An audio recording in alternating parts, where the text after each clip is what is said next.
మాజీ సీఎం జగన్ చేసిన వ్యాఖ్యలను విశాఖ పశ్చిమ ఎమ్మెల్యే గణబాబు ఖండించారు.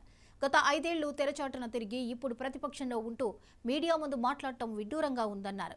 వైసీపీ హయాంలో ఎల్జీ పాలిమర్స్ బాధితులకు న్యాయం చేయకపోగా తిరిగి వారిపై వైసీపీ ప్రభుత్వం కేసులు పెట్టిందని గుర్తు చేశారు. గత 5 ఏళ్లలో మీడియా ముందుకి రాలేని విధంగా పరిపాలించి ఇప్పుడు ముసలి కన్నీరు కారుస్తున్నారని ఎమ్మెల్యే గణబాబు ఎద్దేవా చేశారు.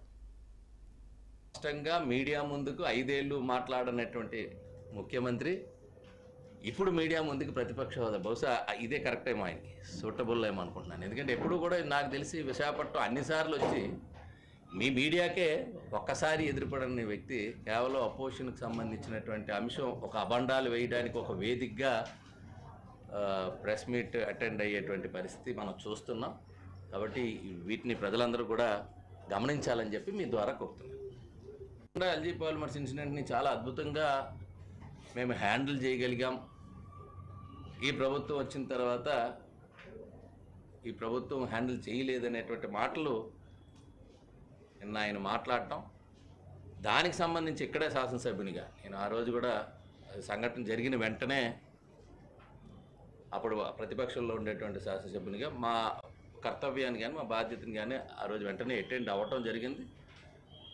గవర్నమెంట్ దృష్టికి కూడా అప్పుడు ఉండేటువంటి అధికారుల దృష్టికి కూడా తీసుకెళ్ళడం కూడా జరిగింది. ఆ దరిమిలా జరిగినటువంటి పరిస్థితులన్నీ కూడా చూస్తున్నాం మనం ఇక్కడ స్థానికంగా. మీరు అందరూ కూడా తెలుసు, ఇండస్ట్రీ క్లోజ్ అయింది, ఇష్యూ రిజాల్వ్ కాలేదు, హెల్త్ ఇష్యూస్ వస్తూనే ఉన్నాయి.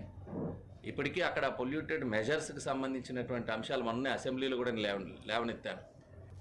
మరి అలాంటి సందర్భంలో పొల్యూషన్ అండ్ సేఫ్టీ రెండు ఒక ప్రాధాన్యత అంశంలో తీసుకుని మా ప్రభుత్వం కూడా మొట్టమొదటి నుంచి కూడా రివ్యూస్ జరుగుతుంటే మానిటర్ చేయడం జరుగుతుంది.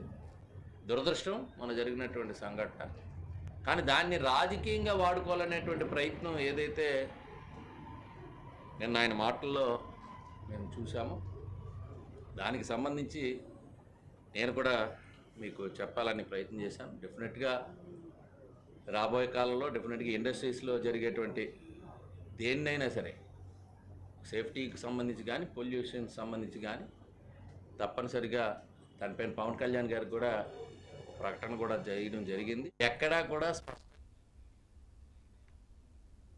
ఇవి ఇప్పటివరకు అప్డేట్స్, మరిన్ని అప్డేట్స్తో మళ్ళీ కలుద్దాం.